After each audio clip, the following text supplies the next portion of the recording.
तो hello everyone, स्वागत है आपका इस नए सेशन में टॉपर कॉपी एनालिसिस कम रिसोर्स एक्सट्रैक्शन सीरीज। और इसमें हम टॉपर्स के द्वारा लिखे गए जो आंसर्स हैं, ठीक है। नंबर वन हम ये देखते हैं, आज हम मेधा आनंद जी की कॉपी यहाँ पे देखेंगे कि किस प्रकार से ये अपनी 12वीं 13वीं रैंक ले पाए। और इनकी कॉपी में कुछ खास बातें हैं, ठीक है, जो कि इनको टॉपर बनाती हैं।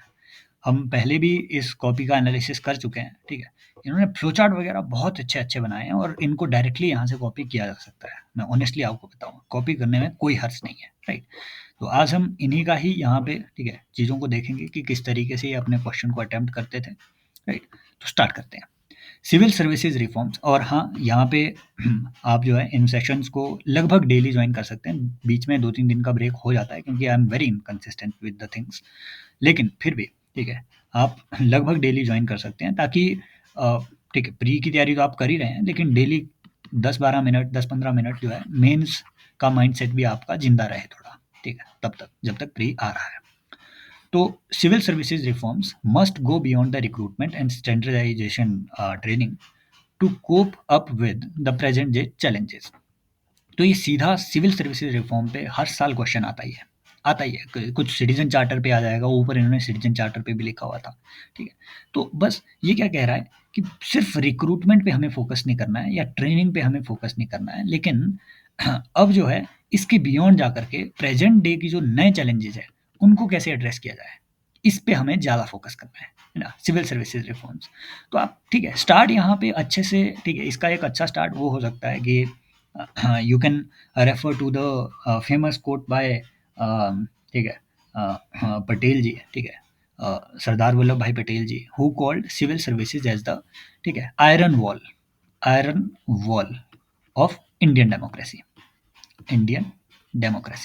ठीक है, which stands firm to protect the democratic values of the country, है ना। इसीलिए it is a kind of backbone of the democracy, है ना। सो इसीलिए ठीक है, इसीलिए हमें सिविल सर्विसेज में रिफॉर्म की जरूरत है। मतलब इस तरीके से आप स्टार्ट कर सकते हैं इसको, एक लाइन में कंपाइल, एक तरीके से एक लाइन में कंसाइज करके इसे लिखा जा सकता है कि civil services are the backbone of backbones and the iron walls of Indian democracy, ठीक है, which protects the democratic values of the country. This is why reforms is the need of the day.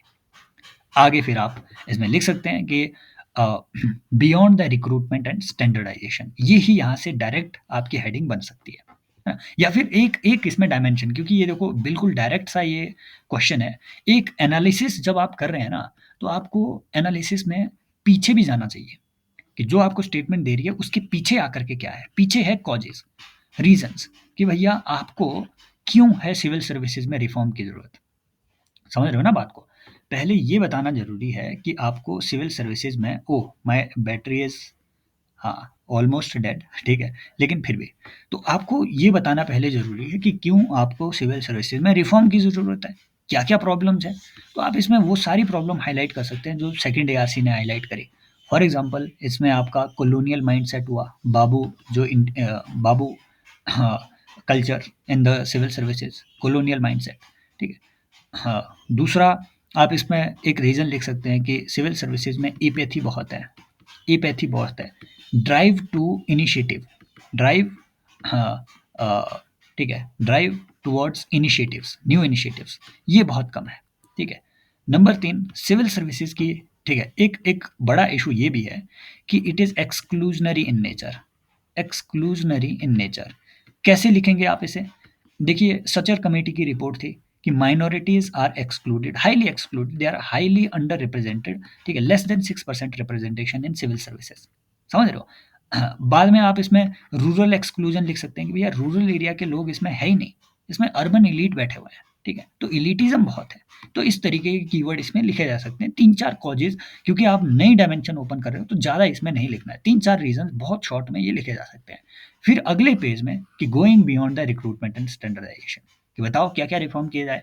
Number 1 for transparency, या फिर आप लिख सकते हैं transparency measures. क्या? Citizen charter number 1, है ना, आरटीआई रिफॉर्म नंबर 2, ठीक है। नंबर 3 कि हाँ, इंटीग्रिटी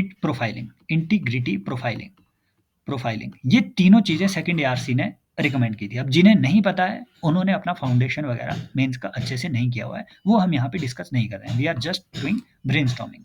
अगर आपको नहीं पता है कि इंटीग्रेटिव प्रोफाइलिंग क्या है, तो you should do foundation of the mains, ठीक है। नंबर 1 आप इसमें ये लिख सकते हैं फॉर ट्रांसपेरेंसी।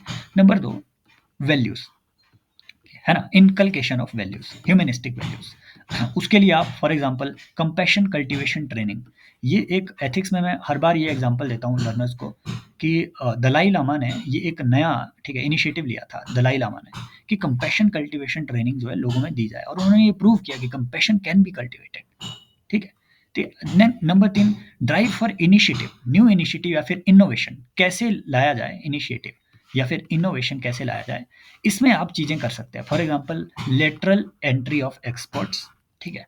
नंबर 2 आप इसमें लिख सकते हैं कि ठीक है, परफॉर्मेंस इवेल्युएशन, ये सब चीजें सेकंड एआरसी ने, परफॉर्मेंस इवेल्युएशन, ये कीवर्ड आने चाहिए, इवेल्युएशन, पीरियोडिक परफॉर्मेंस इवेल्युएशन, ये सब चीजें इसमें की जा सकती है। देखिए इन्होंने भी सेकंड एआरसी का ही रेफरेंस दिया है, civil services reform require adjusting, ये जो भी इन्होंने लिखा हुआ है, ये इंट्रो आप पढ़ लेना आराम से।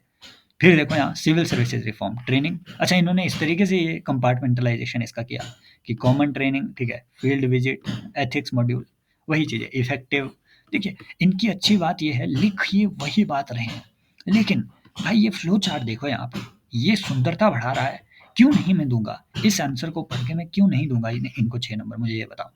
दूंगा, मुझे मजा आ रहा है पढ़ने में यार, देखने में मजा आ रहा है, ठीक है।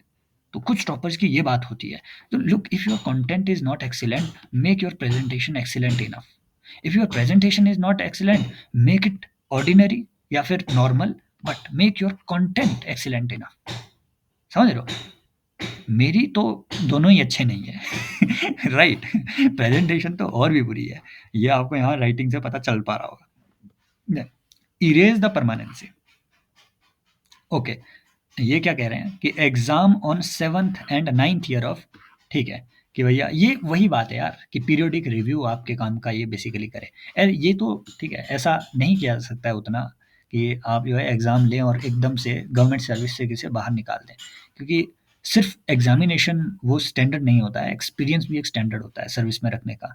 There is a legal bond, you can't just say कि आप जो है आप परमानेंट एम्प्लॉय नहीं रहेंगे, आप ऐसे ही पीरियोडिक सिविल सर्वेंट है, नहीं, अभी के हिसाब से ये उतना फिजिबल तो नहीं है। सेकंड एआरसी ने रिकमेंड किया होगा मे बी, ठीक है। Then prevent corruptions, increase salary, देखो हेडिंग इनकी भी वैसी है, जैसे मैंने बोला फॉर ट्रांसपेरेंसी ये करो, इसके लिए ये करो, इनके लिए ये करो। For corruption, increase salary and reduce description, हाँ, ये सेकंड एआरसी का एक बड़ा इंपॉर्टेंट वो था रिकमेंडेशन कि भाई सैलरी इंक्रीज कर दो यार, ताकि इनको करप्शन करने की ज़रूरत ही ना पड़े। अब इससे ज़्यादा भी क्या ही कर लेगा यार, 2-2 लाख रुपया सैलरी अब तुम इनकी, ठीक है। आईएएस बनते ही 1,30,40,000 आपकी जेब में आना शुरू हो जाएगा, जो ये नया पे कमीशन आया हुआ है। हॉलिस्टिक अप्रेजल्स, वही स्पैरो इन रेलवेज, ठीक है। तो ये यहाँ से आप एग्जाम्पल उठा सकते हैं कि 360 डिग्री अप्रेजल आप कैसे कर सकते हैं। Governance should be citizen centric, ठीक है। For example MO buses in Orissa होंगे कोई, है ना। तो and then confirm to the latest trends, कि टेक सेवी ब्यूरोक्रेट्स वगैरह, वही चीज़ें जो ऊपर हमने बताया कि इनोवेशन को कैसे प्रमोट किया जाए, कि इनको इसमें लाया जाए, ठीक है, लेटरल एंट्रीज वगैरह। नो फ्रीक्वेंट ट्रांसफर्स, सही बात है। Political issue, TSR Subramanian case, ये एक अच्छी बात है, इसे हाईलाइट करना यहाँ जरूरी था, इसे इन्वॉक्स किया जा सकता था। टीएसआर सुब्रमण्यम केस में सुप्रीम कोर्ट ने बोला कि भैया आपको सिविल सर्विसेज बोर्ड बनाना है, ठीक है, फॉर ट्रांसफर्स। तो 3 साल तक आपकी ट्रांसफ़र ऐसे नहीं की जाएगी, रेगुलर ट्रांसफ़र 3 साल तक नहीं की जाएगी। अगर करनी है तो सिविल सर्विसेज बोर्ड स्टेट और सेंटर दोनों में बनाया जाए। स्टेट में चीफ सेक्रेटरी और सेंटर में कैबिनेट सेक्रेटरी उसके हेड होंगे। ये प्रीलिम्स का पीवाईक्यू है, प्रीलिम्स का पीवाईक्यू है भाई। टीएसआर सुब्रमण्यम केस याद रखना है। आप मुझे कमेंट सेक्शन में बताएंगे सुब्रमण्यम बालाजी केस किस चीज़ से रिलेटेड है। ये एक ही चीज़ें हैं, ठीक है। देन एंश्योर, मतलब ऐसी चीज़ें हैं जो कंफ्यूज करते हैं। एनोनिमिटी को एंश्योर करना, no need to make celebrities out of civil servants. Common सी लैंग्वेज में चीज़ें लिख रहे हैं कि भैया ये जो तुम कर रहे हो छपरागिरी इंस्टाग्राम पे, है ना, सभी करते हैं, तो वो बंद कर दो। कोई आकर के गाड़ी के साथ फोटो लिए जा रहा है और फिर इलेक्शन कमीशन आकर के इंटरवीन करना पड़ रहा है उसको, अपना ध्यान ऐसी इंपॉर्टेंट जगह से हटा करके किसी एक एक सिविल सर्वेंट पे उसे लगाना पड़ रहा है इलेक्शन कमीशन को, तो ये तो है ना कंजम्पशन ऑफ पब्लिक ट्रेजर। फिर ensure specialisation by frequent visits of foreign nations etcetera, वही बात, ठीक है, सेम चीज़ है, सेम पेज है कि आप इसमें देखो, इन्होंने इसमें मिशन कर्मयोगी का नाम भी नहीं लिया, तो लिखे जा सकते थे कि 10 टू एंश्योर द, ये क्या है, हाँ, to ensure our rusted steel frame transforms to trusted steel frame. वाह वाह, ये यहाँ से कॉपी करना है, मैं तो कर रहा हूँ। Rusted steel frame transforms to trusted steel frame. Surendra Nath committee also Hota committee recommendations need to be considered. Wow, this is wow conclusion भाई, यहाँ पे मिलते हैं नंबर, समझ रहे हो। This is why topper copies are important, इनका analysis is important. So you can join it almost daily, बीच में गैप भी है, ठीक है, अगले 2-3 दिन नहीं आएगा कोई सेशन, क्योंकि मैं कहीं जा रहा हूँ, इंपॉर्टेंट हूँ, बिजी हूँ, ठीक है, इंपॉर्टेंट जगह थोड़ा बिजी हूँ। अभी मेरा बैटरी डाउन है एंड, ठीक है, तो इस वजह से मुझे ये, ठीक है, लैपटॉप की बैटरी डाउन है, तो ये यहाँ पे स्टॉप करना पड़ेगा। अगर मेरा पढ़ाना आपको समझ में आता है, अच्छा लगता है, तो you can visit civilspot.in, civilspot.in, ये मेरा ही, ठीक है, ठीक है, ये प्लेटफॉर्म है, और यहाँ पे आपको प्रीलिम्स के लिए 2 कोर्सेज देखने को मिलेंगे। उसके डेमो लेक्चर भाई एक बार देख लेना, हो सकता है ये आपकी one of the best investment हो, ठीक है, यूपीएससी की फील्ड में। और अगर आप पूरा पूरा अपना प्रीलिम्स का सिलेबस रिवाइज करना चाहते हैं थ्रू यूपीएससी के पीवाईक्यूज, है ना, मोर देन 3000 पीवाईक्यू, साथ में प्रैक्टिस करो, साथ में रिवाइज करो, उस तरीके से मॉड्यूल आपको मिलेंगे। आप यहाँ पे जाकर के एनरोल कर सकते हैं। ओनली 3000 रुपीज़ आपकी इसमें जो है फीस रहेगी। Thank you so much, take care, bye bye, as always love you all.